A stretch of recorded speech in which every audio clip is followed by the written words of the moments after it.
Yeah, $150 million. And ye share ni musisi kan ye de beboa. Na chese ye de aboa na ensuyira ekoso. Na me on. Ana me so me problem kakra me wo kra say ye ka bibia Ghana no mu fi say akra. O ga za akra nko nso yiri for mai. Momara eyimehwe. 150 million makoje akra for nko na bebe. Ai. We bia. The omo de be omo to ndi greater Accra region bibi. When is omo nko na wo program. Program no so omo na wo wura Ghana ha no de esi ensu ta. Mia bebre na na fa omo. And Obuasi a dape so couldn't so far man for nti abusuana na wonim say vice president and so it could be any medical waste plant for kwara ewo upper west region no just ebeboa ama just any ma kwa hospital hodo a de hwa yare fo wi ane ato ogu no da bi ebesan so aye ne foforo na ye de aba na sesi amino ka say any wonim say enkro modin finhia no nsia kwapem dunan ene nyesi June bosomi nim ne de to so do a ye be sha na Ghana card no etimi aye bia mo. Right, the Chronicle newspaper, new information minister visits Chronicle. KPMG no yakamwasem just one group inaugurates advanced medical waste treatment plant and so yakamwasem and it's young quote the Daily Post emwen. My government will retrieve stolen monies, Mahama pledges. Hoxton Adoya arrested over his 2016 dynamite blasting claims in Volta region. After forcing to file a motion to demand inquiry into security service recruitment since 2017. I will sponsor a bill to prevent politicians from buying state assets. Ablakwa eno eye Daily Post. We shall yanko Daily Post and I yanko na Ghana man penya that John Dramani Mahama ni mfonyi da hanom. Eno di to just say oba enye Ghana yesika yire nyina no obehwe ni mu se wode ni nyina be sanso aba obeji ni nyina etimi di abanti sika na afuma kodi nkofo butum no wo so oba obeji aba enti ene eno so ehon nsem eno no na ba ye beje ba ye nyehwe na bi nso ayila aka ho ye ko democracy na ayira be sinde nso yentimenye na okwa ase ha no dia ene agufado mo ka so mbom beje ayi wo misika no abesi ne ontwi ai bia nya ne hwe se na dia o se de da wi bia nya ne hwe na nti abusuana no na okwa ase ha wonim se ene atofos nso mfonyi da hanom ena ono nso de atudwa se ene wonim se security recruitment ya na ho slot ekodi di amanfo bi botom no ono nso behwe 2017 ba ye nchirechirim nti ono nso paanu yi ewo honom na abrakwa enso de atudwa se wono nso oba ene anase wono nso de atudwa se wono obeboa na ene politicians ya omoto abanyagya pade ni nyina no na enro mi hu tweet bi ma me hwese mi hu a me save to baby on say interior minister eba be ka say omun recruit security personnel for afi name my backlog na ne go last 2 years ne last year no and almost mom second chance me who the tweet be in 2022 what tweet is afi your be recruitment by young ton forms because oma na woman no matter forms I am foul mono omuna ha omuna ye best start say e fa omu enti na ye say ababesi so de no kan enti na ye say ye fa nkofo de ba na enye new ones e oma omo to forms last 2 years ni last year na yam form no and na ye some opportunity enti no enti join us fabisi elko akrata ni enkodwom mra ye ba maxwell usu ata junior ba ha ye ba be di nkomo onza nra nsuo na toy ne ye se ukọ your cluster of schools now stadium hona presby honene Anglican hono ensuo no ekodi dwuma kakra ho ha wow salvation honene eye ne tintem edi yebekọ Isaac Kenya manyo ho yene ne ba kodi nkom to the fam ko dwum me ba abusuani yenko na yenkoto Infinite Note 40 series ni bi sanse eye phone papa Infinite nko a na de phone efiru yese phone no ne bo no twemu 30% pede aka no de bia obetumi atua 19 Ghana series ko fem se obetua phone no bo wi na de ne kan se Infinite phone ya phone papa odi sees so asese pa na etimi ayema na ne camera no nso ani da ho a utwa utimi se yes ade ne koye pa a enya asem kidon de bora Infinite shop bia na ekwajo de o je phone na teleself wasan so ama 30 gigabyte bundle now they browse on pre na pede obetimi so order e free online ghspark.com na otimi order your phone be the free ho sanso na Elisha Bones and Healing Center Obuasi nyame so ye ben witness tapo say dompem hawo wonamu na ebu nsa na ebu okon en wada so anaso kotodwe na ye ya menko ba bia menfa nyenya menfa bibia nkokyekyero na so ma enko ya ade so amfa ma Elisha Bones and Healing Center e wo honom ye se bra na wonan anaso kasa mu abuo no ye ntene no na ye nkyere so kama emfa ema wo na ye adwuma dadwoada kwasi ara no pa no nso ekopim enumre nonum bibia ni abefre wo 0538 81 1533 0538-81-15-33 na yetimi ajawoso na onim se snappy snacks no doko yedi twa num wedding party birthday celebration social gathering awdofo beba adofo ba we se snappy snacks na mogegye na mutimi ede bomonum to kopim se dwumadi no basore so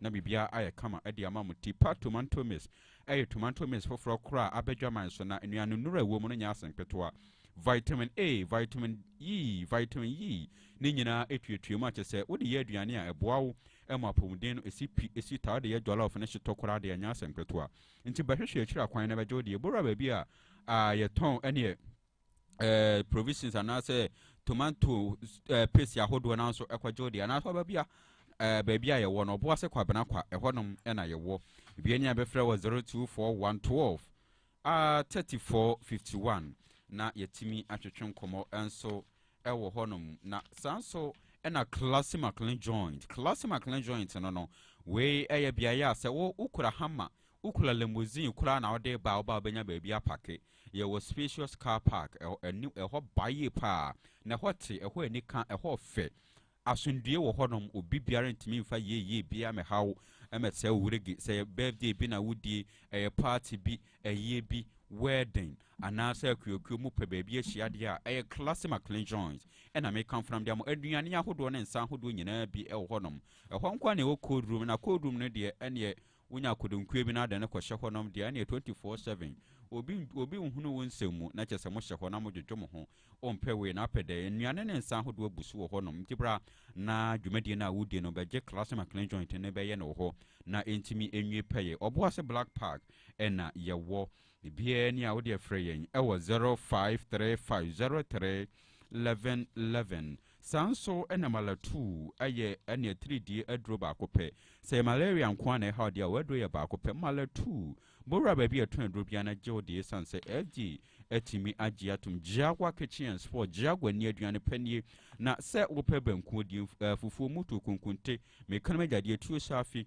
menkɔ ba bia sa kekene nkudidi pɛ ba bi pa kwatena ba bia ɛhote na aduane no sanso ɛde na wo de hɔfo kɔ a wani ma benyam anya sɛ wokɔ bɛbu odembɔne o yo kɔ Jaguar Kitchen Sport hɔ enam ahodoɔ nsa ahodoɔ nkwan ahodoɔ ne nyinaa bi ɛwɔ hɔ no aduane no ɛde enya asɛmpeto a bola ba enkane saa na ne yɛfrɛ hɔ sisi asesam yɛfrɛ no Jaguar Kitchen Sport yɛwɔ Agauso extension ɛhɔnom ɛna abihwenti ebi apɛsɛ yɛ aduane ne yɛde brɛw a wobɛtumi afrɛ yɛn ɛwɔ 0556 82 7861 na yetimi abonkomo ɛwɔ Vitamic Champ Vitamic ɛyɛ nuane nura abofra di a ɛboa no ɛma ne timi enyini from zanso na panyi di a ɛboa ne yɛ pa enti Vitamic no abora ba bia ɛton drink bia na wonso ɛgye wo de ɛgya Poma Enterprise sɛ open China security door Turkish door ɛna open sɛ Paradise CNG plumbing materials ahodo open task na wo dem ho na so ofie ho watimi ɛde ato ama na kama de a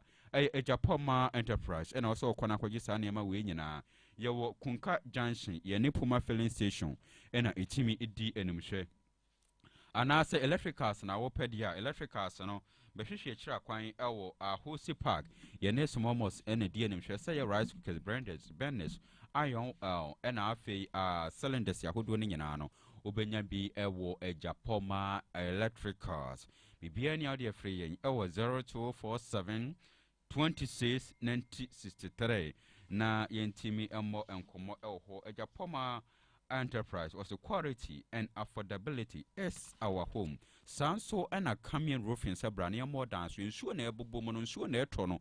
Man for Fabamboon chancing be and fanko bodana so na entimi enliki debi bra come roofing na yemebo dan so kama enfama ho ebia wo de no se leakage abema ibeti anso yetimi fese nyina na wo hwehwe echa kwan ba be fese ne kama na wato ne ma na wie no ne de akukam e de akogya won pewe na apede Bongobre High Street e na obehwie bibia na abefre wo 0241 59 79 00 coming roofing or say no leakage. Samsung Christ Massage and Physio Center Sebra na betenete wapom.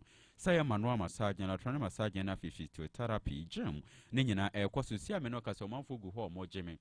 Dadwara kusime menda anopano no kwapem se ebebo enreme na otwe. Okopiem ewo Church of Christ. Sorry all and Christ for Stadium dia. Honom ena obetimi ehun Christ Massage and Physio Center. Bi eni afreyen. Ewo 0555 203 460 na yatimi ajawoso enso ewo na sanso na CSIR high quality ani eyewo papa wo we no dia eboa wo ema adwene mu bie abofre dia eboa no mana desua konkan ti bra time FM premises na yemeton bi informa sanso na bena pharmacy enso ewo wa sese okopiem ho no ma yeton bi na yatimi ediama na abusua amenkai wo se Christ Revival Church and so at the Revival Crusade no ahihya so egusu a course 26 and a jumedi no ebeba na wie ye ewo nyankyerem enti so me kan ye ho abra na be kan san se asofo eni anyomtofo bebre na ene wase a omode nyame asem ene enyom etimi ede eyi nyankopon ayi nti won so te ho ye de bra na be kan ye ho ekoso enumre bia no nsiampa mu na ekoso ewo enyankyerem nti ehwe anim se onso ba be kan ho ansa na dwumadi no akona wi abusuante na no yemfa adofo adwaton de ne nyina emfansi anom afei mafo ene chese apamfo no ebetena se abusuapan na hemme ene masremo ade morning show no ebetoa so atimi ade amamu. Mama. Yes, Junior. Papa na obey vitamin kenom no or saiba. Oliver Twist. Aye, Papa Oliver Twist or saiba. Mami go yi me vitamin choco and a vitamin champ. Engu me school bag mu and yes sir. Obefa koma ni man. You can win. Anye medru heavy akwada penism. Daddy. Yes. Me cover vitamin 250 ml na. Udi akosie empano ase no. Na me manu bi. Everybody be ya finish me. Enkoda sempa de. Me anso be duabo. Efi na ekro. Meto vitamin soy milk drink. Vitamin energy. Cafe ni artificial coloring bia animu. Vitamin choco, vitamin banana, vitamin strawberry and now vitamin 250 ml abremonso. Ye pro vitamin no ye nim no fruit no a. Ye original vitamin. Na me vitamin ye nim fruit no. E do da me no mo.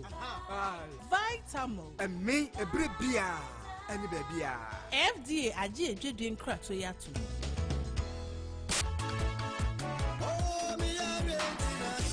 Elisha Bones Healing Center. Say a bayari bit say spondylosis. Then you don't pay my boo. And I said in a battery time Michira shoulder dislocation. Sisi yadie and the wall so. So your bad answer bema. Stroke a hawa for niche Elisha Bones Healing Center. So spinal cord on so one touch man. Obetin the tank at the free one of the amount. Ya will come at ya. Koto gene ya wo ya wonai ne mu abuo anempo sa wonsam abua ya de ne set sie biara akwada ya wo na wontimi nante ne wontimi nwia ene yare a aka biara ne nyina emra Elisha Bones Healing Center ya wo Obuasi nyameso ye ne Winners Chapel ene share fence wall ya ye adwuma efiti Monday ekopem Sunday 7 a.m. ekopem 5 p.m. de biara freyen na ya muaw 0538 811533 0593 63 24 46 Elisha Bones Healing Center Ghana for Damasi.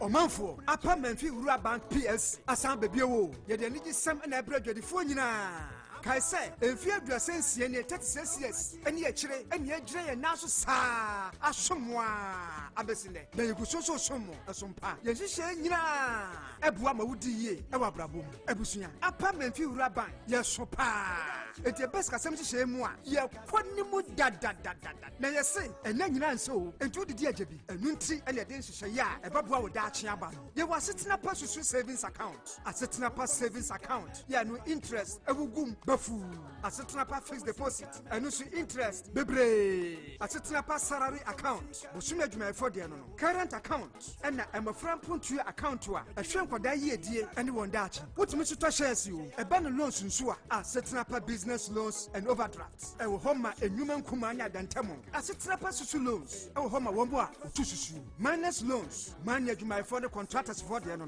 asetena pa farmers loan akuafoɔ mu deɛ ni o asetena pa boafoɔ microfinance group loans dwadini bia ɛtumi de ne ho bɛdɔm micro enterprise loans adwadifoɔ ankorankorɛ ɛne nnwuma horoɔ akyerɛ sɛ obiaa empremprem boafoɔ funeral ɛne social loans abrabɔpa vehicle loans ne mɔnyɛ bi atɔ cars ɛne gye sɛm bio nso ne sɛ woyɛ shareholder wobusuani san wakɔnya sɛ obɛnya scholarship ɛwɔ tertiary ɛne shs levels nyinaa sika deɛ ntra faako ɛnti wonya bi afa bi sie wate na ɛho mfa so bum ɛma wo ɛnti bramie ni dwa frɛ 0243 116 966 ɛna 0244 na deɛ ɔpɛ sɛ wotie biaa yɛakyerɛ mu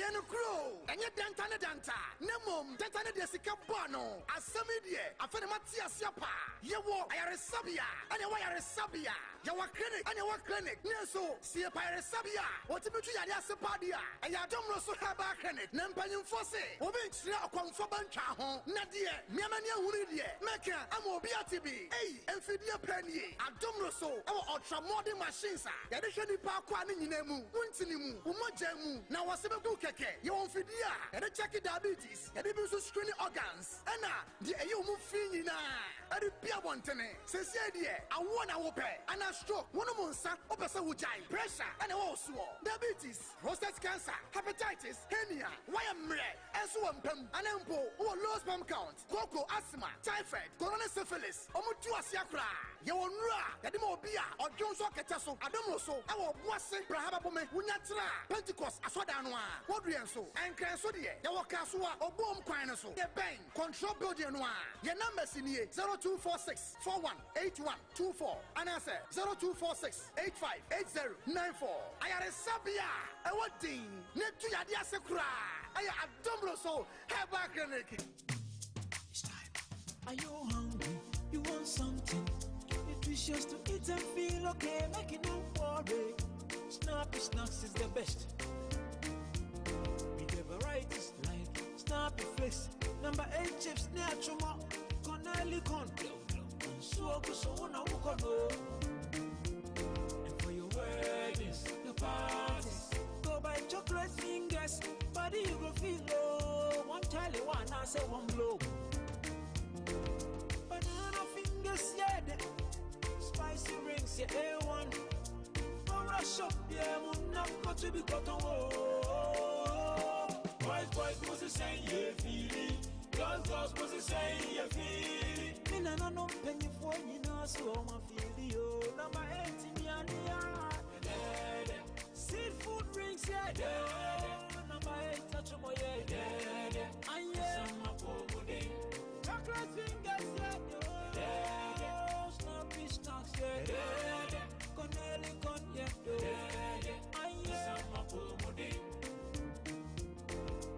Food Tech, feel the crunch.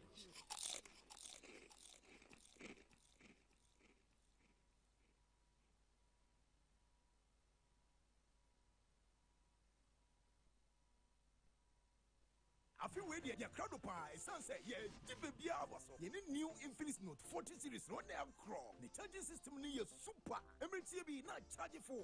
We bet me a 70-watt fast charge. Any 20-watt wireless mega charge. Nadia Chemukra and the camera quality. No, it could 108 megapixels OIS camera. I am person over Huntino. Yet the Google apps to running in a Guso. YouTube, Google Map, Google Search, any apps to run no when you hope on in an idiot Guzama Dada. Now some day count and say, so what do Infinix Note 40 series Ibia? Free Saturn one copy Mabusumi, yeah, more free 30 gigabyte data bundle every telecell. Of him on when your head, the Bura shop here at Infinix phone. And I say order online or expert. Infinix Note 40 series is the unique black series. Any kind that me person me can't tea.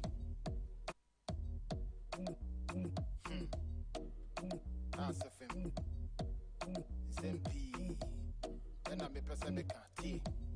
The fuck you do that? Time 96.9. Listen, Papa be a friend of Kwame Pese with two coin. Now, what Kwame die so I say the people be a be fear and what Pepe is dying. Now, for one, your mobile, watch my book. You find any kind. One in the year, my Julie in the back, Josephine, I bet not come to 4 a pint. And also so more high. The year the coupons to go and so fast one is up. Now, also make rent to cry saying, go bet ye and the bus of control paper. Now, so she and the one of us and the poor was a young bit yamuka. Nothing I get the visa until was so die cry never came. I dare ya fat. So, also when I was there, or shall see a German embassy where you bounce in the 10. Belgium cost no of us if you again. Yeah, right. Quite them joining us and Motin and Kano Yaba. We are baby come our time 96.9. So now, Unse and Rains, Cassian at Toyano. O Quancra Pumpuniman Temua Jai. Send yes, ya for woman in your fediagro. I don't pay a barman, yes, near Obuasi Kumaseno. And Nadia Yashan Musin Subetonimum, and Radiana Toy and Yansuena Yetafa. He defined crime for no. Yansu Yetafan, the woman said, yes, who do need more salvation of me? School Muha. Obedient, maybe I be good baby. I knew quite and go. It is your toy and as a soon as I chocono, and I find any nama classrooms need nine half flooded. I'm on a pay school for no quite no much abontain. School for United abontain.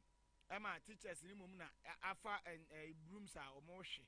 Or more ya said, or more versions, Unisiano. You call me an idea. And one is will be a your poo, and one will be a pebiano, ye. And so, Benedict. Isaac can't no man no Kimpozo. Menoka say it was school. Kedua. Kedua. What do you want? Na Bogodia Minia. Me and Nelson Dankeja. And I may for hospital for coming from what Dr. Jaco. Now, me nam quite so bad about the whole Hosem where she will Krumuha. I Hosem gets here and they see another baby. So, they were Krumuha. I again, see Bobby into the Minia, Obabe Timo, our free Salati, Babe Seako, I had Junction, and I say, free Jojo, Babe Seako, a Krumuha, Matanaki Saida. What try to Parliament, Coca Credia, schools near me, and all. The American wants me a Salvation Army. I sorry for no more Saturday soldier for the police for no. That's why no one school.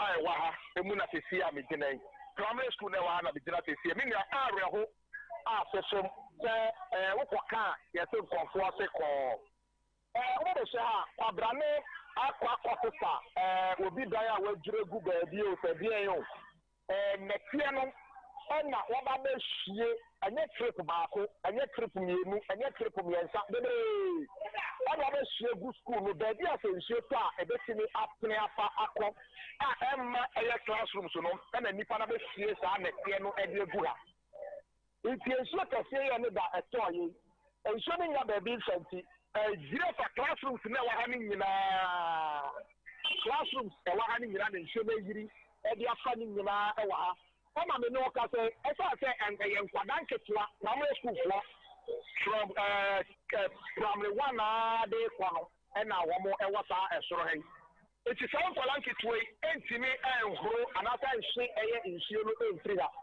it is atretre fo na wa ha no e na afa to mo so it is the nkwadan ketua no ye mo mo say wo mo kwachi nhye ba e na atretre fo na ka se kita prayer ene sofi Ensure that no one to me will tell the social media the good idea. No more the private the good idea.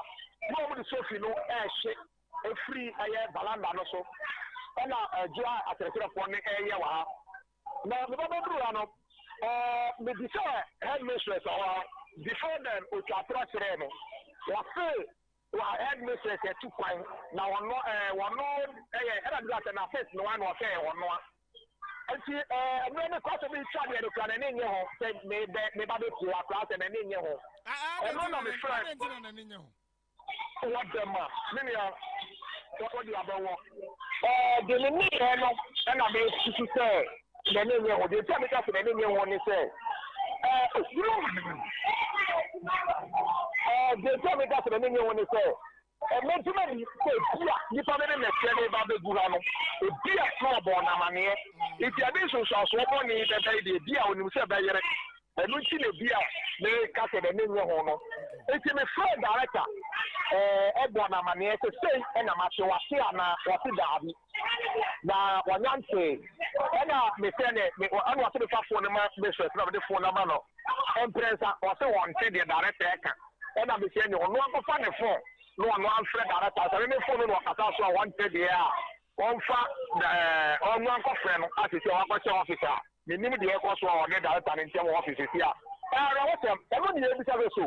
It is global company for a win. So they are going to Yabu or school. And then the Pacodia and Yame Babewa. To see a Meduca say a school and sweat toy, Irapa, classes, and Coso. After 4. No for me too. Ubusam will say and the channel when the coffee. What would the other one? Mamma say, Nipanaka Sajina. Mamma say, Nipanaka Sajina. One most and Ranche May and 90 age of a beer and Yanni Guru almost cover no maba. The Benjamin said, Bria, a bear woman, but now approach you, woman, call woman, tell me something. I'm on next year and all the minister. But my minister won't thank of one. It's a beer maybe say, thank of one. Next year, no, a good maybe say a bear on my hand. No, sir, my men are extra phone, call the and Confona make an issue with you. Maybe say, I'm Confona. It's my men are call baby. Maybe say beer, and will you want somebody and send the Obuasi direct person in the panic pattern or the phone ever. Call to me. Say beer, Sana, make me a trace. My men made a can say beer when you might be able to be. And Kawanimo will be at the baby at the Nippon where planted here, start train to me at two schools.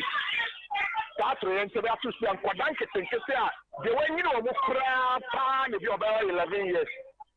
And for that, the way you know, be a means you're about 10, 11 years. They are to focus. Those are teacher for the club, but you look at a thing for a more judgment. I pay for and they choose you. I pay for and they choose you. I will after the so our situation is any Tiana, but we see a man could have the minister the credit to the Akoso. The America said, and you keep on emotional. And I wouldn't. Normal your classes, normal your class 1, every class 5. Normal your class 4. P1, yes. P1, normal way. And normal way, P2. So P3, and normal area. P3 and normal class 4 now basic 3 no basic 3 say the time you can on P3 no we say basic 3 and you na say omo ya omo share dem e dey eba basic 3 ni mu na say omo group omo share dem e dey eba say menia onya dia me kan say e beke school ye mu come nya ne say say for bi e say soro ha bola and ya no me share school ni bola pa last week, may I start to be ball and I get to Boston in our farm. They say Boston, the epidemic, the antidosis from one. And yes, papa, epidemic, and you know who you are Boston. Epidemic, a bit of Boston. As I said, there's the ball up containers, I can tell you what is a ball of freedom. Meaning, I'm sure that's a good idea to do your man. And then, if you come on, I want to call out to one way, you need to more. Now, almost right, I'm a judge to school. And then the Quabrano, so when your ball and Mr. and Mr. Fire and Yame Buddha, now I'm fine, and saying you can't run a school, young good prefer. Now you move to Munisi, almost on an hour to see percentage. 10% they need in Dewa. Next time the first school, and then maybe a chum about the bank, F1 say. All the J. Your friend is saying, oh, old library ha na come si na brotan do ma ye ho ya omo office nanka omo si school ya brotan e de ama saa asole nanka nkura wa hati nya baabi ahia de kwabrane se yeyi saa data na ezu bata ti zu ba free ho ko ye na minimo de free omo for bond bi ti pato say obi anti ahwe ama obi a so mo ba be sie ban na boa e be si na kojo to akem omo anyo e na so sia kwabrane se ne dada omo nya ne tena ye tu omo free na extra time na aka no ono so nya baabi I apologize jaisa right edi post me da say Isaac Kenya menyo e na ye ne kodi nkomo na ya asemo sa suku sa ho no ni ya to fence o afa no ye bubu nua ko bu fence o no ase no an ye just school ni sa na obi a timi bowrem at any time asemo mpanifo yesrem a muntu anamo why yesrem a because and say just imagine say na school hours school for nkoda no na de ACC ya ke asemfo front is a fence or kwa na be san to se na be obi antimi nkoye bibia opebia wo school mu a ye beti akwa Maxwell Usu ata junior tenase Mama good morning Kwame na po boko de body and Roma bibia boko so de bibia o tene nsu beto amade a chekura ebi nyire mfa o te konkoso say no nche say since you yiri for bi kura at least your bad any those things that say obiti baby na say enkoya Kwame I think say we all share the same sure I won't say it may be so kwase na say de menyonkon ye neme most of the times it is not just particularly say obiti baby bobe na dwun say only the ensuo nyi me fa na other say sometimes it is activities of other people and the mass animal we never so we are obi okrompa just because of say e be agata bi o hwa e bi obi aye bibi ntina ma wo nyina e twetwe that is why they say obi na be chipu anwe agu ensuo ni kwan nim nti ensuo to ese yiri ekon so that anwe agu kwan na obi negligence na ma wo nyina nti na me kasa on na fence wo ho se fence wo ne wo ho da na no ye fan kasa no salvation am school mo tobo parliament opsito schools na wo on na fence wo ho ena na nnua bi sisi so nti nnua ne bu ye so da nnua ne gu kwan nim sei no ena ba bia ese nsuo ni fa no ana sa ni pa na anwua no de ye adwuma no wo side bay me ye nim ba bi property a o de ye but I won't say any maybe I will come in sometimes and I always say this we always looking at say BBC and say ya make prompt I can say action we go say your fan is whoever is in charge of the town or whoever is in charge of the place no even the place no the place is just for everybody but at least we have people who are in the affairs of this town and what I say it is what we are now no one say obi de ekwan ankasa obi de anwaguma you don't need to even wait until say the BBC has an take action I know you know what I because that place one of the router Obuasi to be city guys for no almost teach a man for Adansi old Adansi mangani munyina they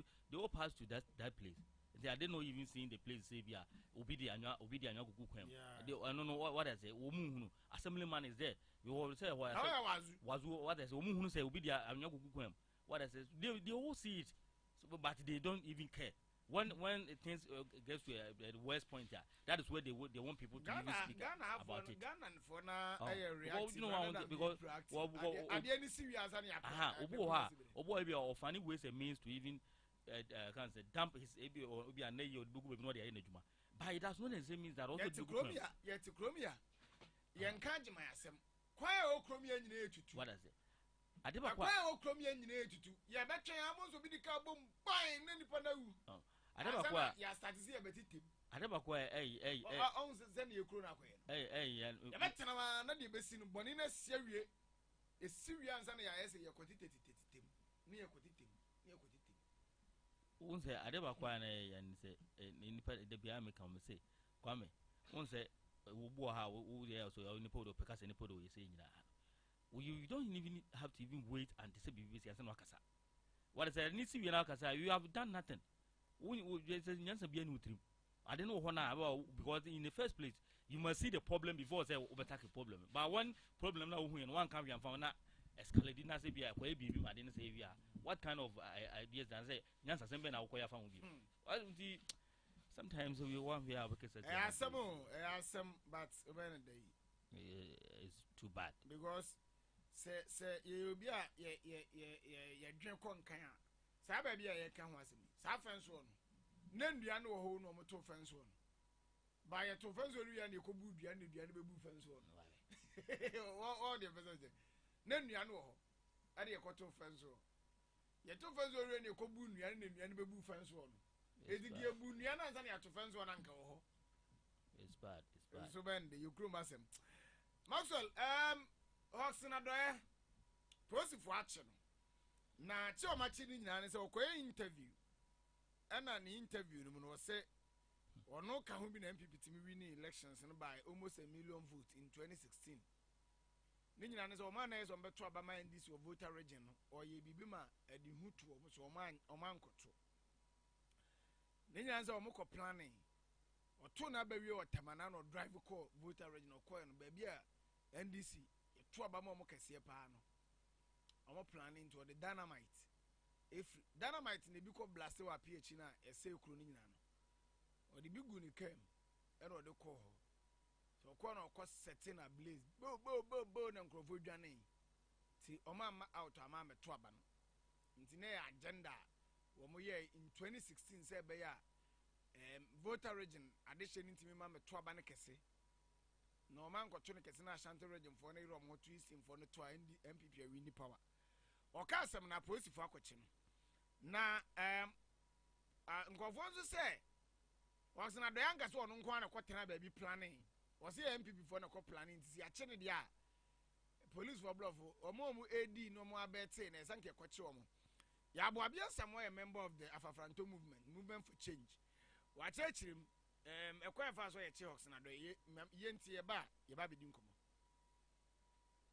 kwetrodo awe opa nega na manyo sem yitimi efutunu na ya techese awe ko eno kwetrodo nra na menu a hopes a positive a friend pepe abatrofos do ene dumi no omra na omuni ni nkomo igomodie no nso frɛ me sɛ ne minia de post for the brand and komodie di betina ko jam ti ya moya ko di kura ye ya bi mi ne ko post station ye headquarter amne kasa kama se de ba ni de ne ko firo no mse ne ye mra region so ye ba ya be hia mo kama ye wo so mo ye bia mo so mo ye afi de e bo ne ntia o mo se o mo ye o ma diri wi na o mo twɛn amobi abeka atem achirom ekwan omfa atem na mfa so enu nti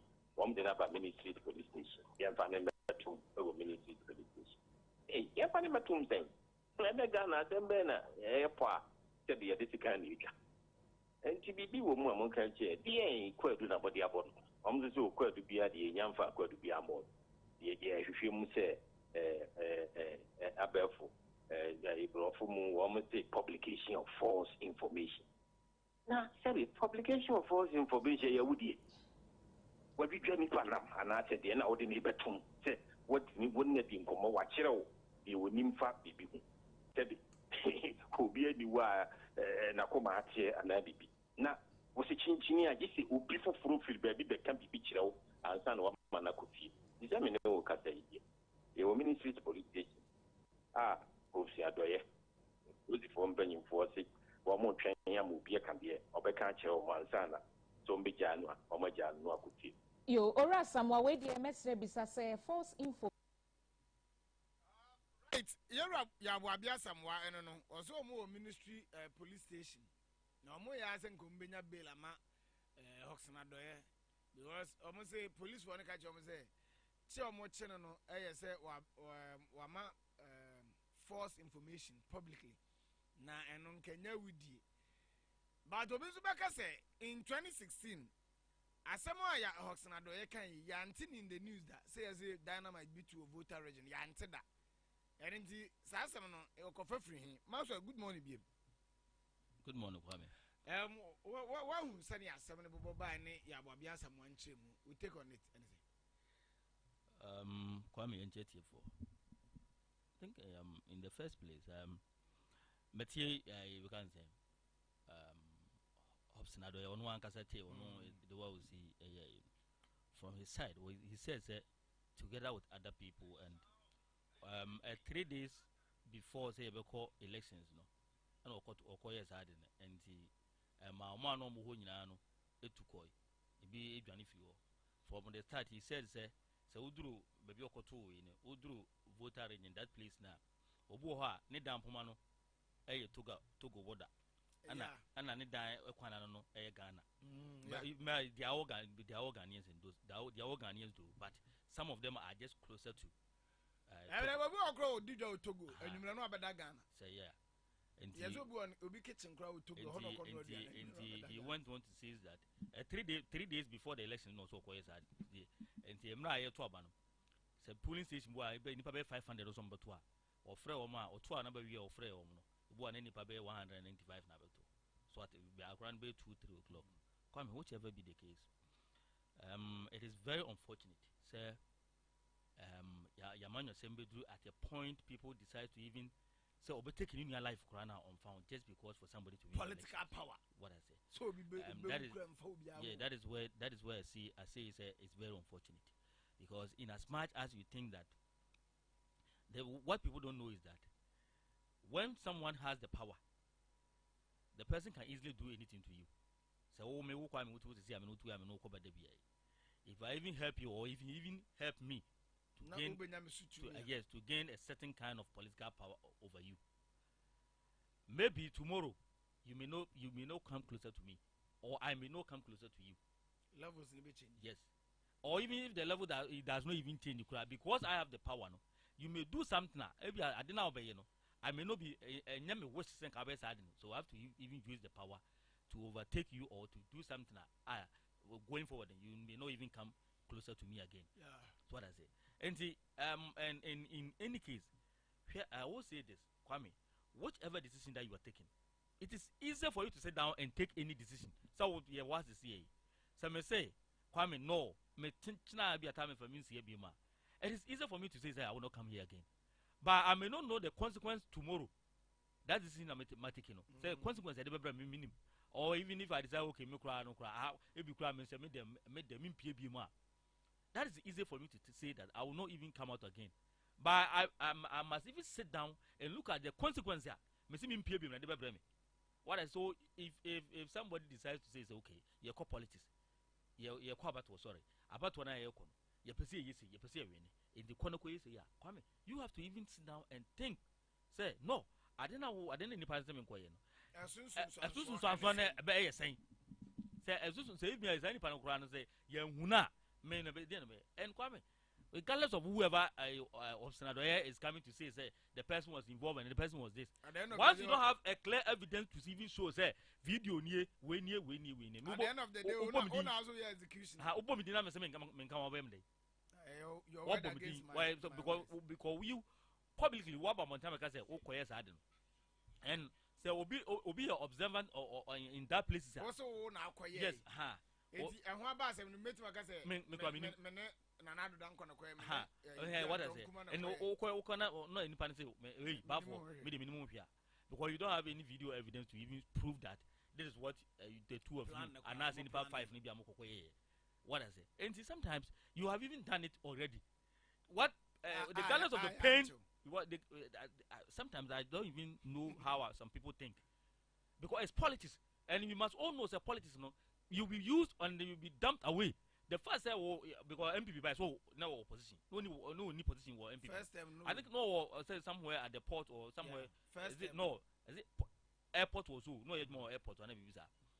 Now we yet more. So Kwame, even if anything at all, you have even gotten something at least from the MPP government. And I'm what I say, and or even if you have not even had anything, the moment you have decided to even part ways with MPP and follow some movement, you know, Kwame, there are certain utterances that you don't need to even say it, because that is why I'm saying some of the politicians and some of the people who are in the politics, they don't even know what is called politics. So they are just there. They are thinking that when their party comes to power, they will get a certain kind of position so that their life will change apart from that, they don't care about anything. So when they are coming out with anything, they think, oh, and then maybe I'm just saying, so I'm saying something that would dent the image of the party.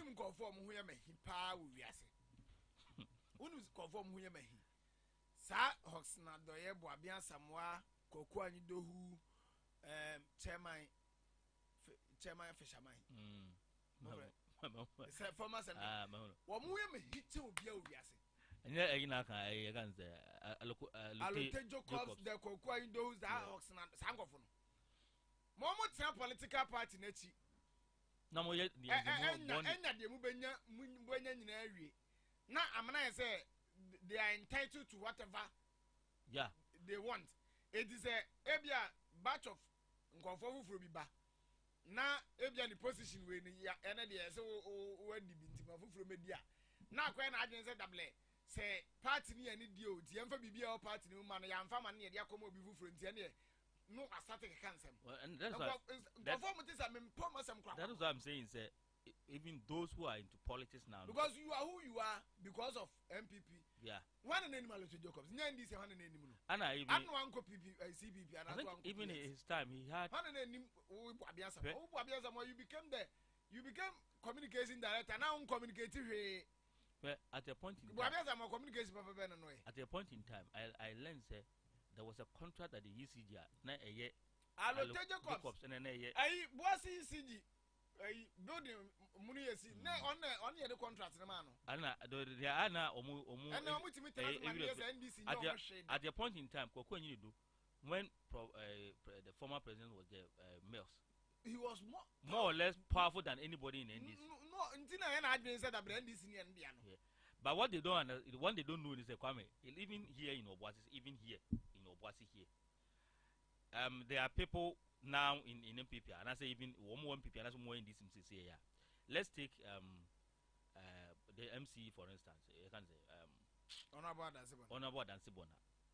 Now he is holding the MC position. By all means, he has his favorite when it comes to in terms of say one favorite. When it comes to a party as someone on it does not take away from it doesn't take away say. What in terms of MPP near? Think also no. What I say? By if you say what it does not necessarily mean that. Yes, it does not necessarily mean that China we MPP near also no. So moreover, one day when this man is not there, somebody will come again. The first they say Nipan a bar. Now I would. Adansi Bonanzo call for maybe a Nipan of a Banukanzu. What is that's what. Sana politics here because in as much as Kwame what is here. So you trim them, Mrs. Yam, say, we could never be as old, over. So she would trim her. And the other day, if say Menumi, Yabangua, that will be a Simon Bayamba. Do you expect that? I do expect that Simon's and Fayina and kind one. Oh, that is why I'm more. I didn't say, even on the political parties, some power. MCs and DCs, nobody should even last for 4 years. Nobody. In terms of positions, nobody should last for 4 years. Yes, nobody should last for 4 years. Because, yes, the independent just look at Obuasi constituency and I say West constituency. One qualified to be the MC in this now. Why didn't someone say more than 8 years? 24 years, I can't be maybe. That's my position. That even the political party, that's sometimes when both sides unite to power, it means unity. Because but position and now acquires a double and a dapper deal. We in the flu are no problem. And I wouldn't blow in Swabble. And it was under the end of Kwame. The police will deal with him because even what he has done. He go to make money for me. I don't know much about dynamite. What is it? And this Yachina. When you say somebody should be trouble. Some of the blasting or more blasting Boba Mobana. Quite na a blasting out no more but sirens will be out. And the one say indeed. So yes, and as a month can testify and see obey as had more crime equal to be and send a bar. The law should deal with him. And yes, if we because we say. What my point is about to know when you win a so many who got to what they are. and say any or the evidence back say any pan of your money in daily so kwame I say yet yano bia sorry because of say what thing is he has some little kind of power and he has moved from a certain political party into wakojina be into go be any which is very bad. Or say abani abeto no December 7 to be a 50 plus 1 never call run off na NDC the be first December 17 na afafranto movement at the second na MPP at the third into run off the afafranto movement any NDC na MPP for na omu filial and nina have a trauma afafranto because Alan is one of their own no more be the power in the projection no. Well, Kwame, in terms of his projection, nobody cares because we are just thinking about what he has done. Any humanitarian, what I say. I say. And I say we are not even concerned about Afrafanto and those things because we are concerned about what is unethical for him to do in terms of say maybe Akwakosi. So I think that the law must deal with him and then you cannot just do something. And criminal doesn't have expiring date. Baba, so I don't know much about senior police for your money, but my Musawi may say Makumnipa, many marks on the Kokumnipa. What I say, my body. Now, I'm 12 years old, Makumnipa, many marks on the Kokumnipa. Some police watching me equal as yet, so now you interrogate who say, I am passe, because maybe Yama confirms them Makumnipa. Name my implicate you, but I say a chance so can you interrogate you. Akopim say ye be prove say na won kan ho na mum implicate na me dey to so nti enya sa na yesa nkai and na say Kwame ye chi na nura ana me boa na me I even have an instance obi akodi body omudi body wi no even on the run now omo at the point of when na omo e dwan no kra no some people can easily testify that guy was part of it. But omuko police omuko court no some omuko even at the statement of the nipana ya jailing is here no he said the same thing say party when I say nipa A or B was part of them.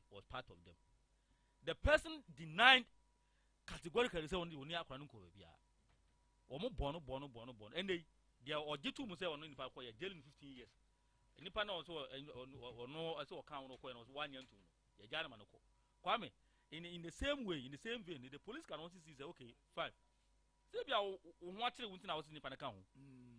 have not even provided a concrete evidence, how would the police get to know, say, as someone can because you have accepted that. And the moment I will come over to say, my say, or quarter. Into Mimi saying, trouble me, not a minute to Mimi Trimuno, when we say, what if you don't have any police from your busa? That's what Obusa say. The police. That's why the police is there. They are just waiting for a call. But that which is very bad. Call, what kind of call are they waiting for? What the SIS and you make it like somebody is behind his arrest because as I'm not kind of Kwame I idea was the channel. But the police didn't even say it is because of maybe Yababe might want to be on another side because on also. We have Fantabi or no can be say or more train Kobe. Minister the police will just say police the police will not just say we are just waiting for a call. Which call? Is it from Dampare or is it from their superiors or is it from a political person that's a Jawa and I said it. So Kwame, regardless of what the police might invite other people, but other people no banner someone almost testifies almost one day you move here as much can you move here. You have even accepted that say until the old kind of to me Kwame wait me. Just was there's anybody in Ghana who says police was not there and look at so much.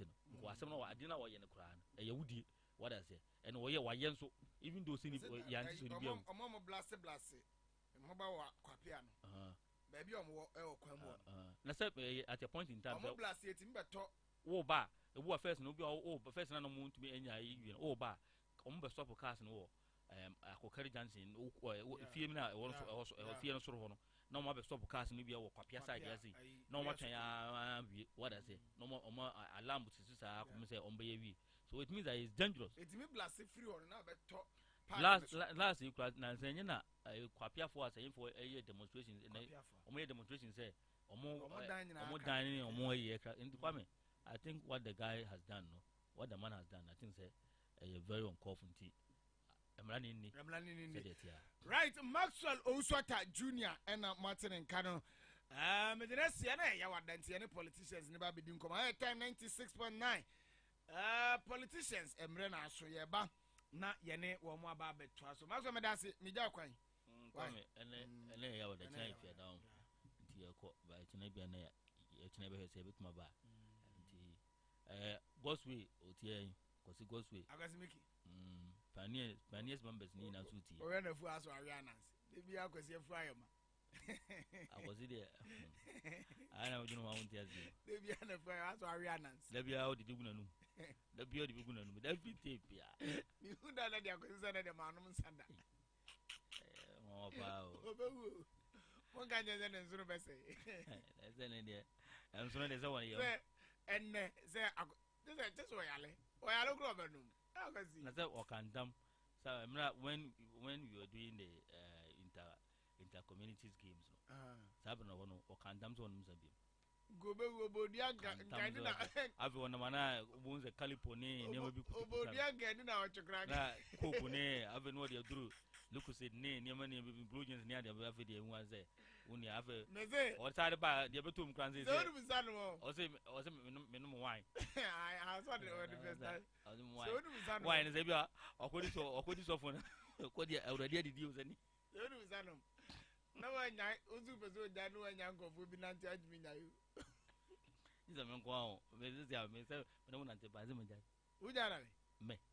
Tabana die. Me. Now I. Wow, what me, so Mimi, what Mako, Michelle catch with some Muzano.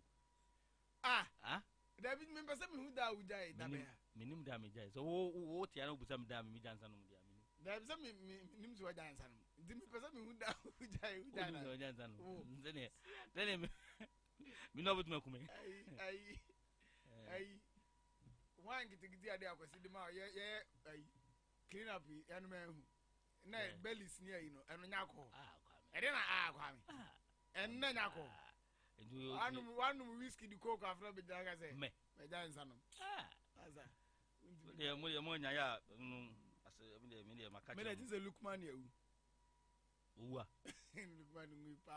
money, look money. There's always a name and answer. Yeah. Oh, but I said once a one and I put some beer as your chance. I can. Yeah, because Mickey Mitchell. We procure them the appetite. Said, yeah. Oh, Papa, right here, but I had this for now. I say. Ebiasi ben poni, ani brana se yakuma. Nipa na fono krana. Pese minkunya na se yemuma. Abrani samani adosu. Yedi ye. Yes I ye. Yes ma ye kai. Rabeshe na konto poni. Jama nadawo. Yeah.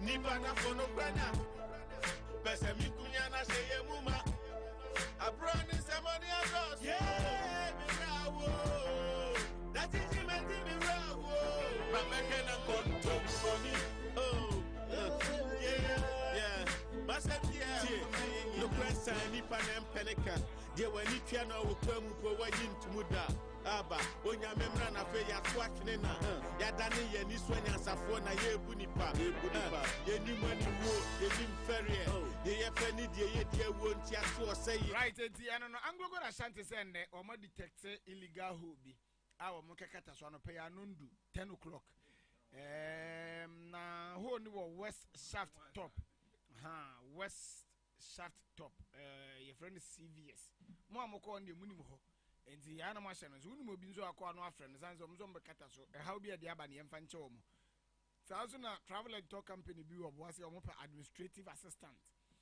makaya aduma ba fa uniafo no ko omo pa obi a wo HND ana degree ne ama aduma deadline is 31st May nti wo HND ana degree now person we administrative assistant bomoden ne fo nkrata asem kodan fa nkrata asem no ekodan travel and tour company and all the bad time FM here. All the bad time FM here. You be more adwuma ne aye. Farmer Trust Limited and so lumitras no malaria dura eno ne yedi tu ase ama o malaria na timi akope binom ebebo opa akọ pharmacy shop eben wa onsa betimi akabi na adomro so anapa mencha doctor adomro so doctor say ho ye mecha pa ya menhira na wanya stroke ana pressure awo mu nsem onom nsa na apese ujai my video I na juzu nyai afen so hunhuma wade gono ena afi obi a woda wodwo nso kete so bomodin na kwa adomro so heba clinic obe besa ya de doctor obraha bebu me pentecost wa obetimi afrɛ no 0246 858 na good morning heba mr nso se bia odwo nso a wote yawo anase wo pressure kidney problems na wo ana syphilis awodi no aye sexual weakness bema edura nwumla afi na wakoze sa loto bi pese abewa kiloto aba nso mbo ade no so nke dura nwumla nye loto asem oh ya adwuma na bomode na pe good morning heba mr ne bi ebeboa wo okọ baabi eton abibiduro bia Obuasi krodum ya benya bi frɛ 0244 372 983 na uwia no akọ Andro Pharmacy mo bi drug stores nketwa no mo nkọ na mo ko tunuru mfa nkogu mu shop mu duro bia wo pɛ no okọ Andro Pharmacy ya wonsa betimi akabi ya wo Obuasi ye Central Market ye ne town hall no na ben obetimi afrɛ 0241452057 na wo mo agye so Ernest Akayo eye organizer dema NDC Obuasi West constituency watena se sanso na NS Ochiri Eisen ono nso eye a leading member of the communication team of the MPP ewo Adansi enclave ya ono nso atena se ye ba bedi nkomo Akayo, good morning. Good morning, Kwame. Na oho ya de adom ni experience in tibod no mu ye ne mu akasa abrabo no mu be kama abrabon de be fa abrabon nso be kama nso a ya na gina empenimfo a de omodi enimu se ombe hye niema mama mu aye kama by see to de bia na empenimfo no omodi enimu na o se hwe akarsa no ye ana e kan mu se politics but the lies of Baumia is becoming too much. Why can't you asem Paulo Godam no wonte ho asem se 2020 okotena I mean asempa ekosi sen na ebisa na say the legacy project in Eastern region northern region. Yes, or see a better number one. You see, and the money here, yani say M1 chimani say this at the same region. Now, mo was akwejina. I show mo boss say mo to abanman oba be complete oba be yamom. Adi ayayo Kwame. And this is not just one. It's becoming too many. Okay, na no other. Kept kuzi okokai. Landing site airport ni adi. Ekufu adokwa ebisa na semeno kan. Oh, yemfa no kre. Different from say why your manifesto no went me end so. That is different. But saying something that is when him no kre ne pass eniho. Knowing fully well say in this day and age, it can easily be fact checked. What I say, Kwame, and in somewhere hard. So we're gonna near out here now a hard. Hey, good morning. Good morning. Now here. Oh, me hold on. Kakra. For God and country. I never got Nsem ya fe Akayo when say no matter what on the topic beba I discuss it about 2 minutes. No. Kwame. Amana Nsem penasa ba. Topic bi ade beba ni bi afa man say John Mahama be win 2024. Obema ono amu man topic e che say John Mahama be win 2024. Obenya topic for the above discuss be 1 minute azana wa kan no was before was at yeah, Kwame, I don't think that should be countenance. Right, I don't think that should be countenance. It shouldn't be countenance because when we come here, we are limited by topics you send to us, and then only idea says in Chia and I say saying hi, a different from say Amania Mehu Yemfa into Tuka. And talking about this as Empa issue, okay, Baumia never said that. He talked about the fact say the Paluku Dam will be number 1 project. I'll see a better number 1. A better number 1. So if you have the tape here, not at all. And this one more, yeah, not at all. It's a better number 1. Ombisano about one of the topmost projects and a topmost project in the northern part of Ghana. Then he mentioned the Palugu Dam. No, a better number 1. No, it means it's part of the priorities of the government. Okay. Then to say a better number 1. It is a cowboy. these are issues. I mean, per se, on one thing, on the tape no more. Just tape about who tape no more. What are you? What are you talking about? What are you talking about? And we should stop this cheap propaganda. Yes, this cheap propaganda will not help. You understand? And that is. But me also, I find it difficult. Say, in the heat of the event, we by interview now. Busana Savana offhead went me and can. I am you who say because that time I go Busana say project or my northern region. Some go bet me I can Tamalin touching, but. A lot of projects, yes. There are a lot of projects in the northern part of Ghana. A lot. A lot of projects in Ashanti region. I can give a lot of projects in Ashanti region. A lot.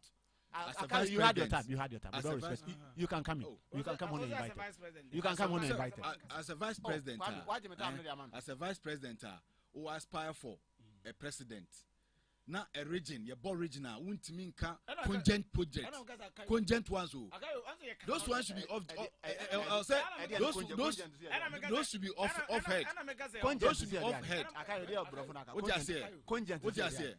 I didn't contingent. I didn't a friend of my microphone. I want to be out here any moon. And Nekas, I will say, Obuasi message. I love your confidence when you speak on radio. First day, be mammy, and you say, what is it? And I'm going to say, oh, be about me on at the microphone, and I'm going to say, oh, be a one. And about me at the microphone, more same. I know, I understand your point. But I'm going to say, who crowd with his own Tamalin touching you? But I'm one. It's a money trim because they don't have any. You can signature project at Tamalin flyover. That is why they can't mention it. Baumia has been in the northern region. Our company, he never mentioned. Can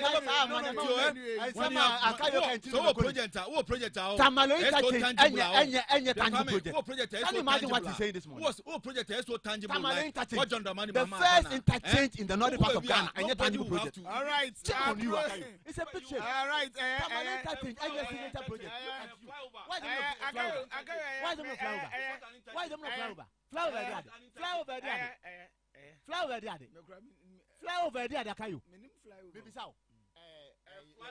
Your friends, the Kaswa entertain. And no, Omni fly over. Oko, second touch, Omni fly over. And this time, they have a fly over. Anyway, you don't even understand. You don't have what it takes. Anyway, it's okay. It's okay.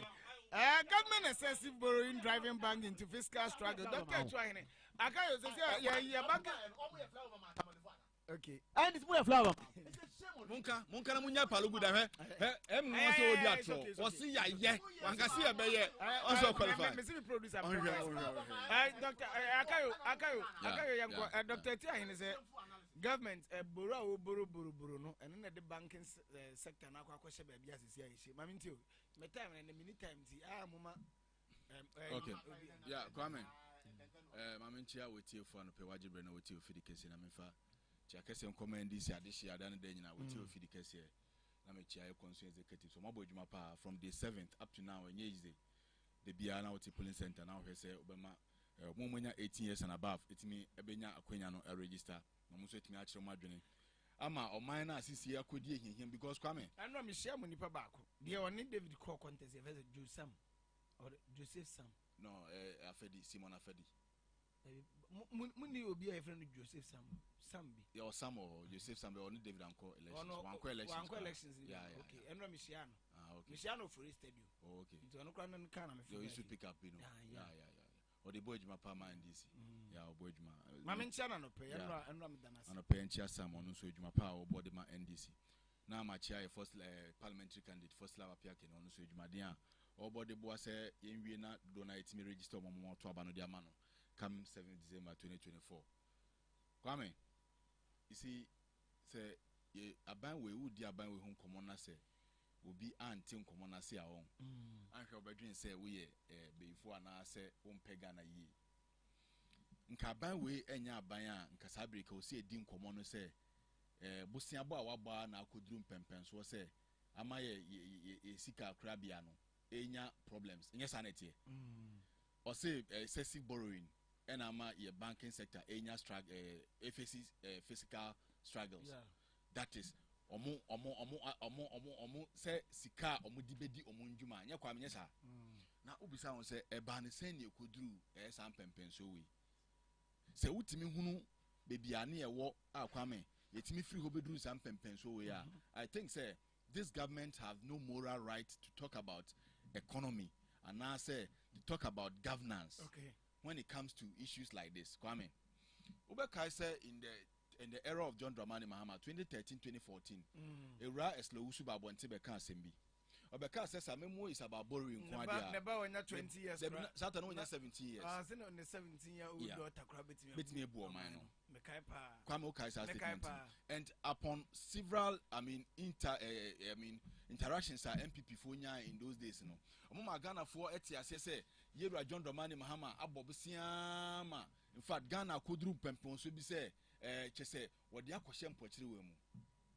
At that time you heard the rating agencies across the globe rating Ghana economy.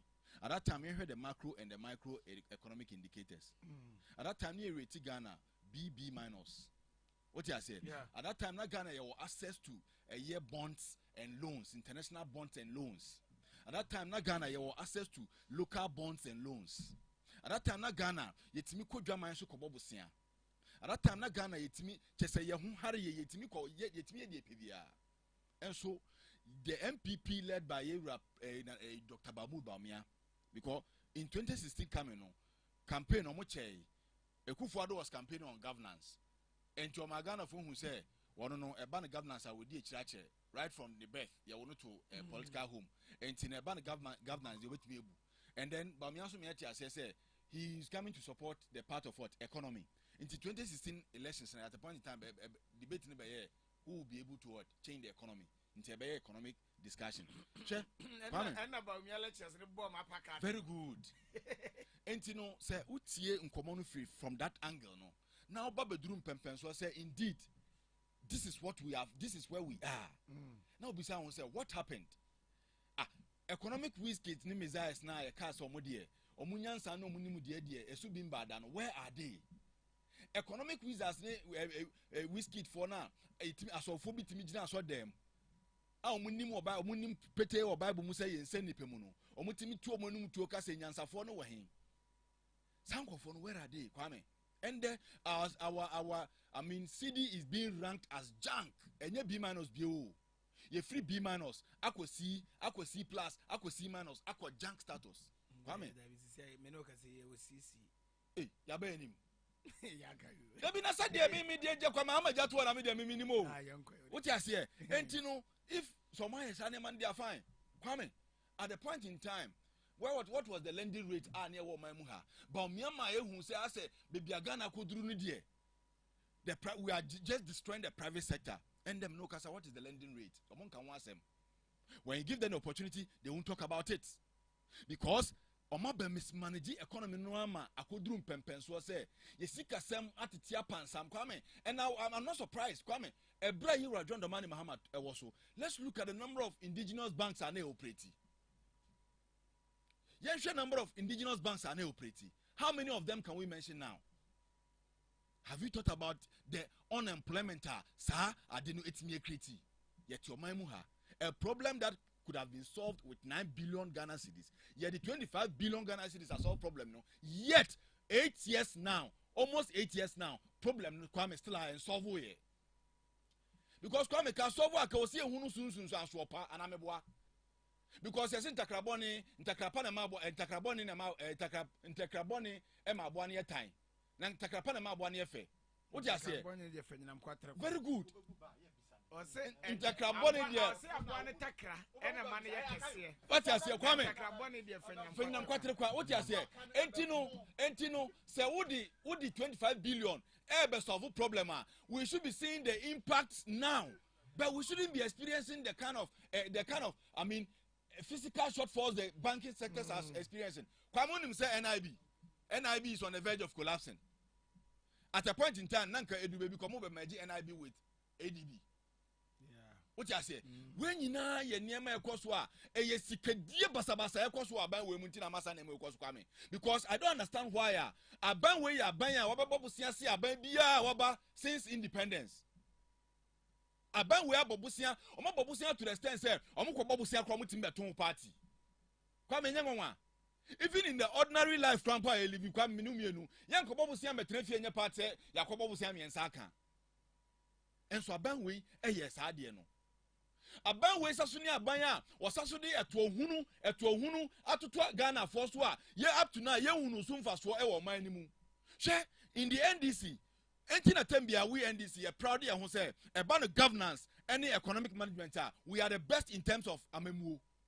Because she NDC era, under your John Romani Mahama, she for 2 about 2 on can the MPP tell us 1 for 2 or more about 2 or say about some free power 2027 December 2024? They don't have anything.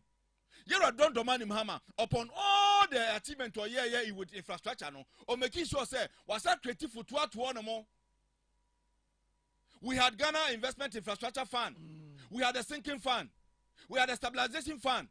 Was also creating other revenue tools to say Esla and then more man over $300 million a year.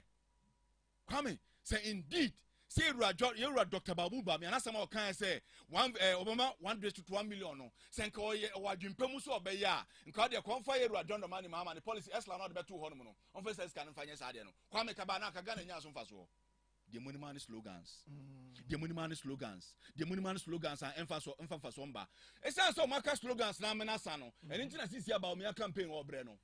Sister or Kojina assassin piano so Emma San is 72 bullets or 76 bullets. How many of them notice and communicators are not about me crampo et out?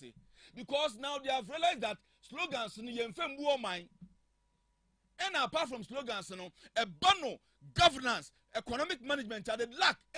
I'm telling you, sir, Baumia has started campaign, but Onina baby antimima empirical measures are obeyed by restore CD and about banking sector 8 major and so none because Salah Cheslina our ma prior 2015-2016 and yielding any results.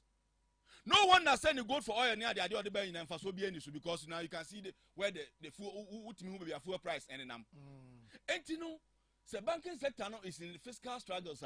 And a cretro do a gun and be if you say a bad way, a buyer, what will see? I won't find out the papa. And that's the Kayo, Medasipi, Namisao. Hasten. Kwame, unim kwa bofre. Unim kwa bofre. Oh, say the city.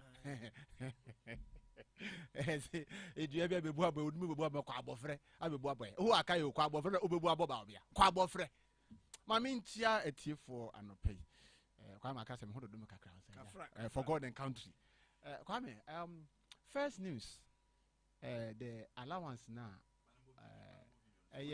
NDC aban be yi free ho me meta no for mo video na na kasa mo video just let me make my point NDC aban yi free ho no you buy the buyer.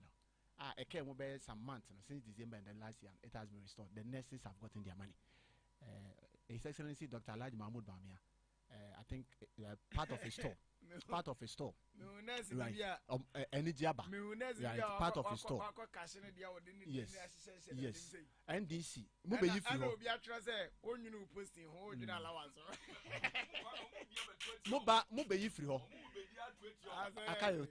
Just take pen and write.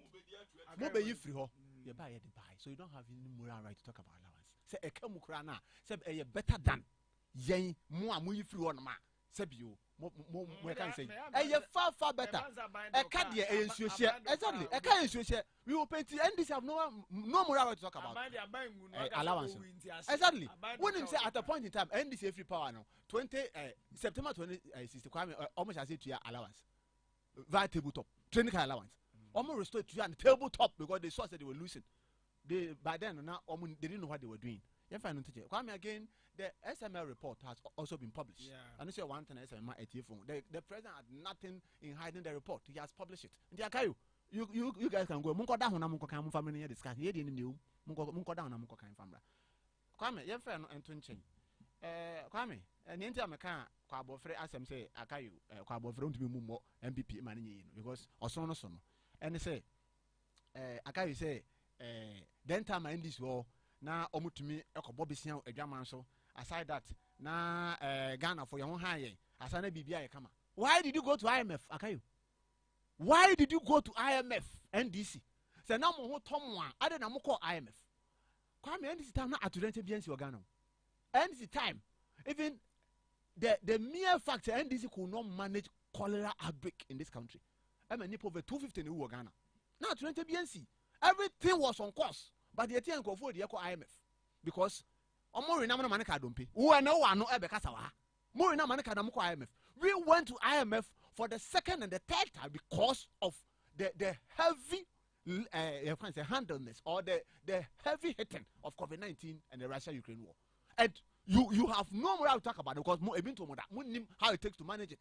They be a come see yare boko set man through to you know. And boko they be anke senke no. Kwame, the fact of matter is that NDC when they were in power, indigenous banks no can say na be bro honum na ebi we no. Baako aka any car bank. And atu Asian, ye join for saying 15 good years for chopping depositors' money. 15 good years at Asian. Cow bank, any time. They were misusing the money, the funds. The banks, some of the banks were misusing the funds. And one of them has been jailed. And two to another say, banks no here. When the banks were not conforming to the rules and regulations, they should be there to send a motion. Emma, just a motors. DKM near the edge of physical free. No, you think we want that to happen?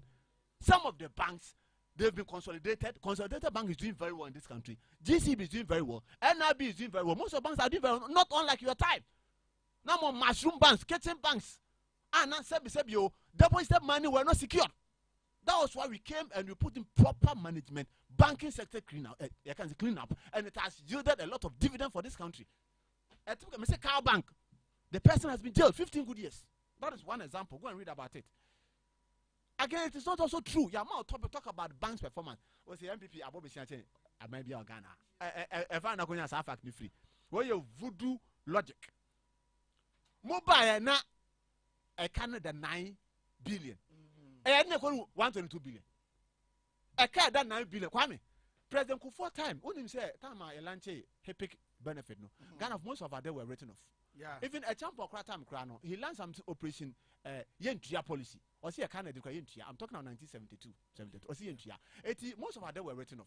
Kufuor Bayenson, His Excellency, former president, because of HIPIC, our debt were written off. Yet the ability to change. It took us a free time. Exactly. It took us a free time, but we see, and this done 122 billion. It is not true. Kufuor connect 9 billion. Move from there 122 billion. Then I know 122 billion. It me. Then I know 9 billion. It me. Then I only said that the next can high in this country. 10,000, 20,000. Yes, 10,000 and 20,000 Ghana cedis. 20,000, 20,000, 10,000. And the highest denomination. Now you need to me. Now a heavy, not a mode. I'm talking about President Kufuor time. Not 20, and then I have 2 cities. No, and I once not a mode one kasa. But because of devaluation, it can't why the I ha. It then time 9 billion less kakasi. And at then time 122 billion and it's down. Huge money.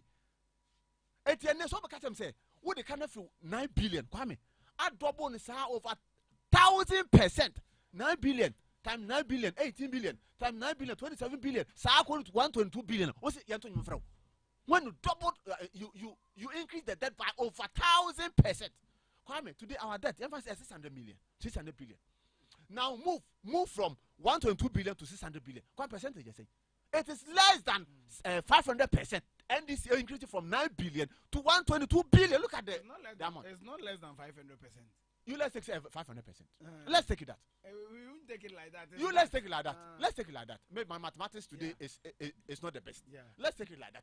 Many mathematics bias. If I say 600% cry, if you 122 billion, 122 billion to 600 billion. Now if you 9 billion to 122 billion, check in terms of percent. In terms of even nominal by then. Nominal percent to come by then. Now 122 billion and wait to send 2016.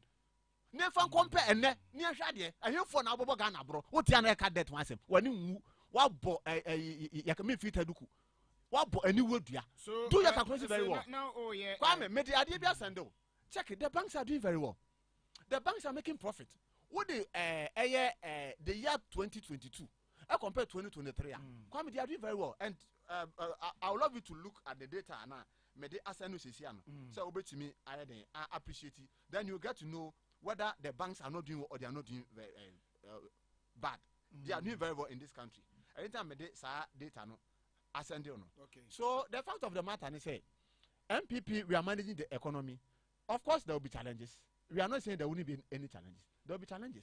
But despite all the challenges, we are overcoming it. And we will make sure, say, we will give Ghana the best dividends of democracy. Okay. Kwame, banking in America, where GND, Ghana News Report. Yes, Ghana's banking sector profitability indicates rebound from the domestic debt exchange program losses. On the domestic debt exchange, you know, it brought about a lot of hardship to the banks. And it's almost not musical because I buy a prescribe the manage at the attending around. But after the DDEP, you know, the banks have been doing very well. For instance, Osha. This a year, it says the Bank of Ghana said the banking sector was particularly strong in 2023, as the sector recorded 8.3 billion in profit from a loss of 6.6 billion in 2022. And where this year, January, banking sector report on the bank, they are doing well. Their assets have increased. Their liquidity ratio is increasing. So any better now because the banks are not doing well. That is a lie. They are doing very well. That is a lie. Time 96.9. Time Morning Show Thursday's edition. Now Uber to do again number 0266572950 0266572950. What do I again for why you back in kind at the Amami Mr. Nesta Kayo and Mr. Ochre Eisen Ernest. Omunso ewa ha na unse last week na babe to dwa say yora matina midu a petition na dan kwaku for the say won hwe ne ye impeach yora kisi ajaben na yora kwame akufu say approach to impeach special prosecutor unconstitutional eisen and go for the swiftness na dan kwaku for do petition ni bedru no de call or they are then call chief justice one. Since when Anna Okra Krabati Mikonum for that Ebansan is the other woman what my Adam for special prosecutor free. Kwame Kufu say a own constitution. I mean, Kwame Kufu, some I can now was our coffee back with the sense when Okra couldn't. Sir, impeachment to any person, and no, but say, yeah, Martin Amidu, Mum Timina, Vim, Semen Trocrat, and Grand Command and Adam Kokufado, because any Yentin and be gas. Hypocrisy. Why? I don't know about that. I don't know about that.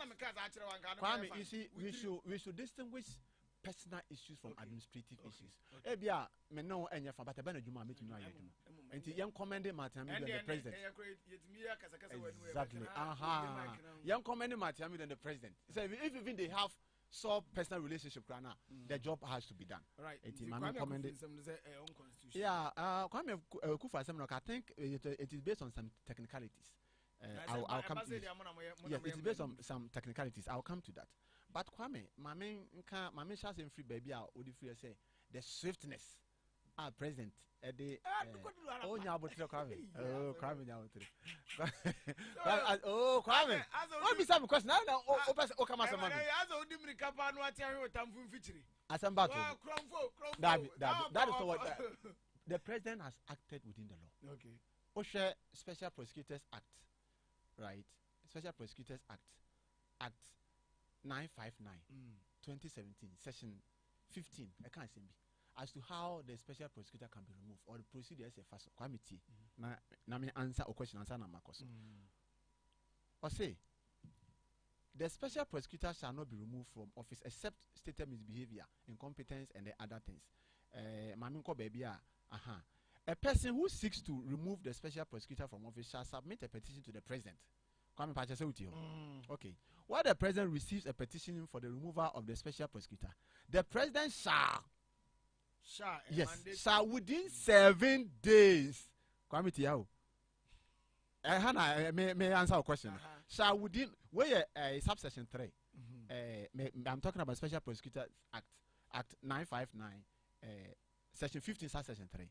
It says, while the president receives a petition for the removal of the special prosecutor, the president shall within 7 days after the petition to the chief justice, who shall within 30 days, right?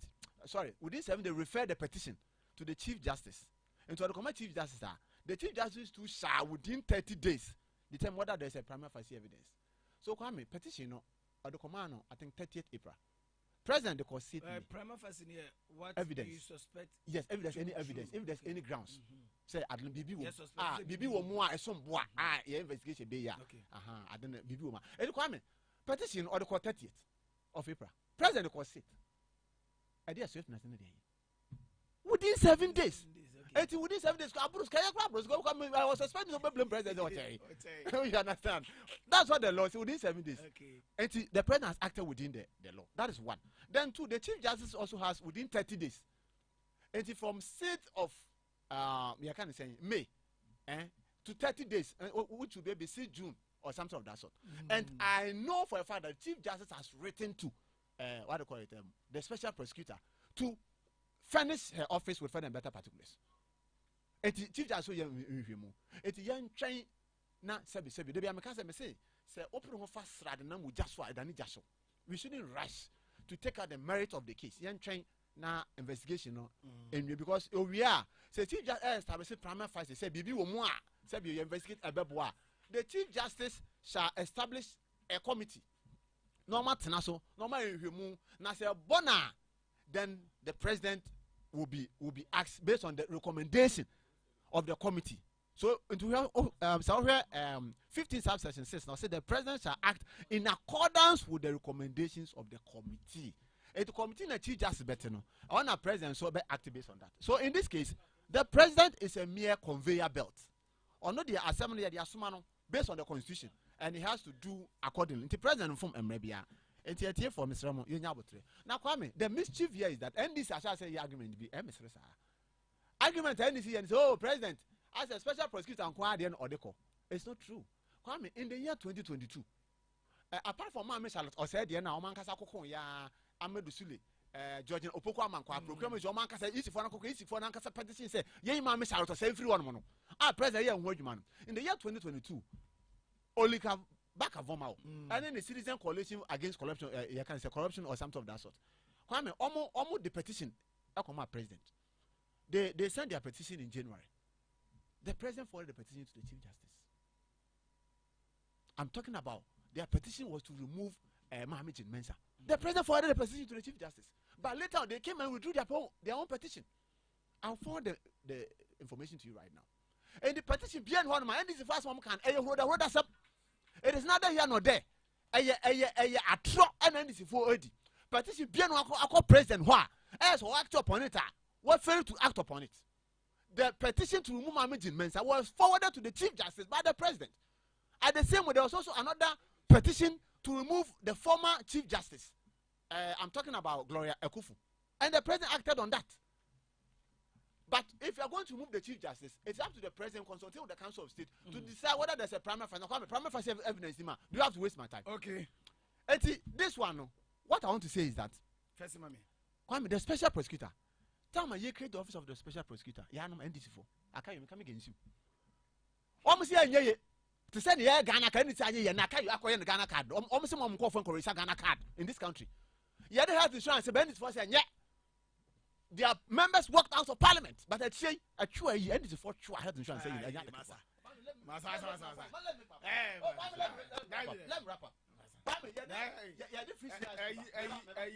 You forgot about that. Maybe I must have Nameka. You didn't Yakayaba, and yes, I had a papa. I had papa. You did free senior high school. That's okay. That's okay. Come, you did free senior high school ever. And this is for say. And now the papa now Mensa almost since 20 years and this is for say they are come to review. So these are people who are hypocrite and they approbate and reprobate and we know as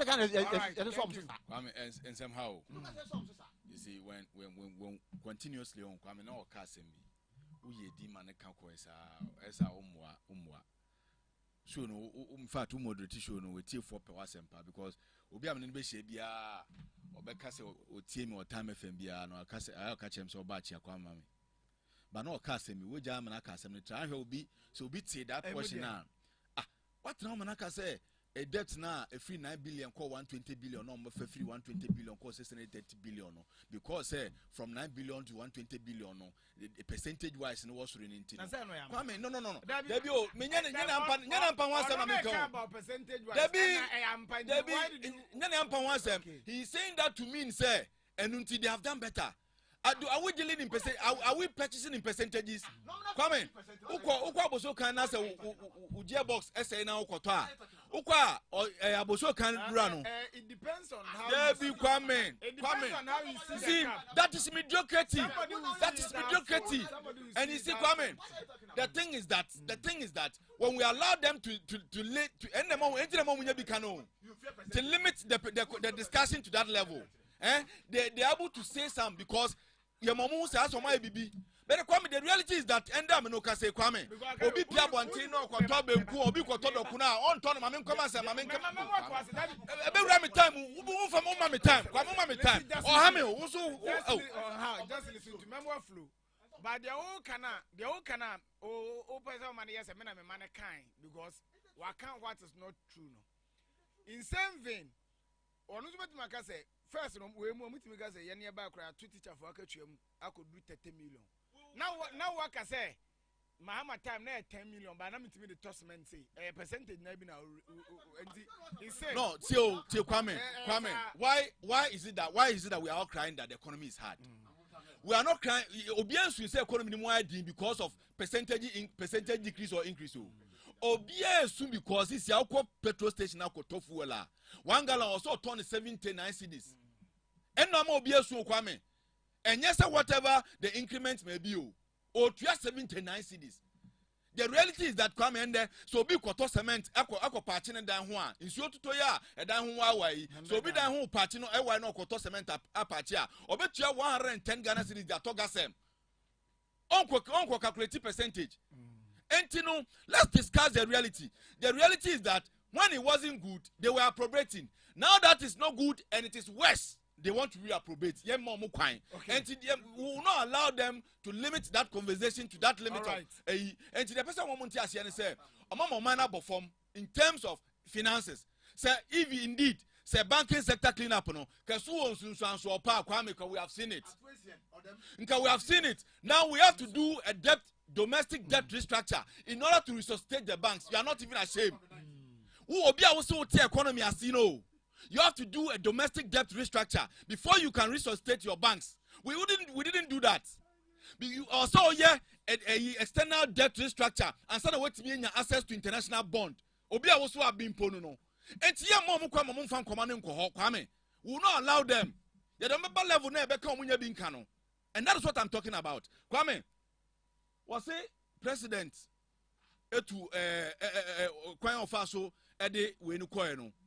What is happening? Pepe no diva me say obua Kwame obua wan fan ko Kwame me say Oliver Mudia no wan fan ko there were several time or the koye no why didn't he mention the time Kwame time akrata de command no ebo ho no me ka ho asema it was discussed severally what I said and several other people in within that 7 days very good and it's not only that one there have been several other petitions and I say the president has not acted on it. Another one of them is Dr. Frimpong Boateng. What your krata come man penny and if you know answer krata never bonting come minimum some penny to one more. So you see the reality is that I'm discussing the reality is that I want a telephone will say one. A telephone will say one in Okasan. You see, the reality is that Omampenia goofy, and the goof is so shameful to the extent say Kwame. The Omampenia, Ayo Bianwa, if you say, Sa Kwanya, you fast to the crata than we, and go forward will be for Kwanya be to the crata bedano. 1 2 Sana mono. That is how come everybody surprised me. And I'm in Guinness and this in Ibia, see ye, Kiseja be free ho, see ye them free ho, a Benny Dana saying any day, because yeah, and fair home. But the reality is that the manner at which Omampeni Etuna Namono, and only any higher because I was so minimum so what I say. Omampeni Quanfasu to Anamono, and only was a can but Kwame, Quatasise Etuono, it is not limited on establishing institutional. It is about allowing the institutions to work. Kwame, me no me ni Ghana Hanumuna Shraj investigation about Kenofurata. Shraj in some of the buyer for Kenofurata and Kwame were they implemented? None of them were implemented. Okay. And the Kenofurata Namo as a free person. Meanwhile, Sraj Inshimo, indicted Kenofurata. So there were conflict of interest. What I say? And you know, this current president is not the kind of person I imagine. And it is Obi Otisa, maybe Obi Otise, etimi ma mate, said Jimmy mate in India. On one case, Podian or Timmy, Nani mate. And you come in the mate in the GDB anymore. If the driver Nankasano, driver say break, you know. I don't know. Hello, good morning. Good morning. Yes, I would didn't have your favorite. Julius, I go, I'm too. Julius, I go, no, I'm just about the game changer. For the Anazuma. I'm Chakayu. I'm off on a Miko Chow. Thank you for minimum Guasi. Thank you for minimum Guasi. The Pia. No. I said, get into our husband. How you could put your most took at the concert. I hope you don't move Jacka. I break my crown for you. You can stay here, you can stay here, big years, can say. Okay, can say, or one more idea, what you got say you feel war. So, don't have a question, I was in Nano. You know, a mumbo, a moon to me, a common to me, far, and to the Yama. And I'm not dollar made a question. What a comment, listen, of the 19, and a Russian you feel war. And I, no more question now. And he damn one in the power, which not okay. Jam, to get a comment on Jam, one of the say my next call and some hello, good morning. I'm Pico, so my mint you. Nanko Pando Metia Papa somewhere.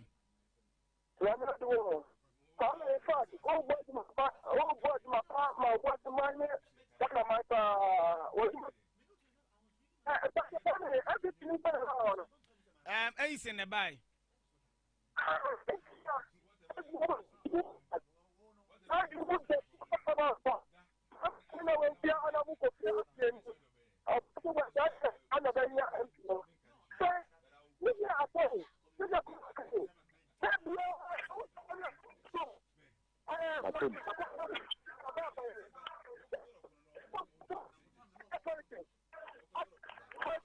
Because all I break you, so I'm afraid of you.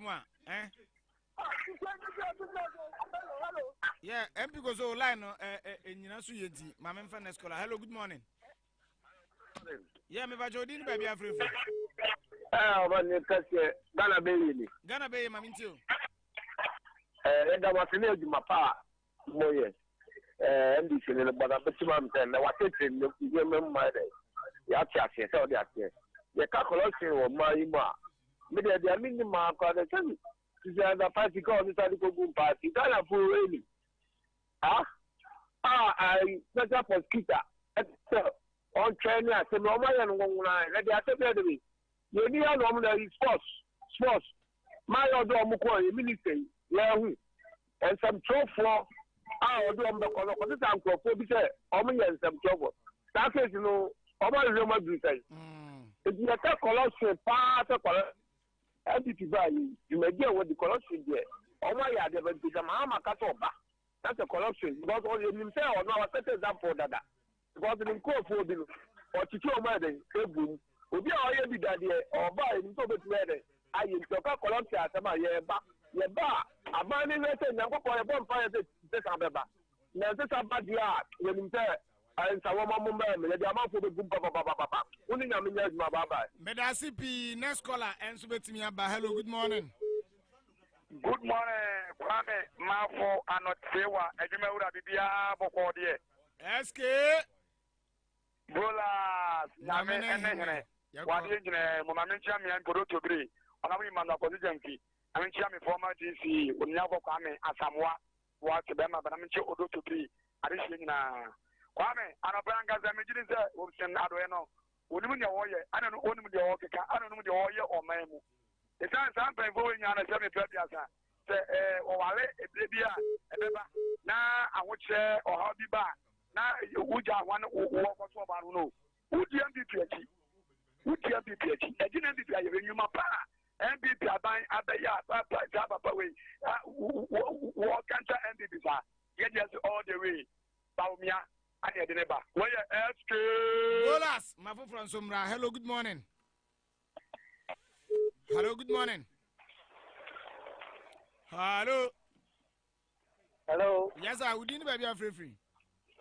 We shake mutani. Shake mutani. Somewhere. Oh, Nago Pardon Boko. Nidika emisre on Nabuka Kukwati, Yamsudden for someone here toilet Miss Rome. Toilet in the hem, Papa, because we took to Pakuan and Sikumodi. Not the thing I'm so said them a kutu for no ayagu. And yet, Medica catch for there. Mukachira mama so mra Obuasi mukabi jasho madafu dia kunya ho friend Collins omra no pa kunya ni bi man non taso because on part e mane mabim because obi abo besia no dey education na wo abo besia e dey akoya confirm abla takra ko ye nya bi afa no ya so ma o se nsa fa wo mra na o kan be so e ti andi ne kata class am na no fofu no because takra na furu ona num so ati ase ya dan confirm wo chi ye no ye wo he ntinga ba o mi ake no ya makai kai o fo no o mo bre wa si dan mo so mo ndam o sire mi Sabi was see them in the Mama by your day. I'm not calling on you could have no body, no go so. May I say the Mutani from NT from hello, good morning. Hello. Good morning. Hello. Yes, sir. Your catastrophe to Tika. 31. Same Sule, 1 man contractor. Sule, 1 man contractor, I'm in Tiwa. Kakra, Mechanical. What we Sule,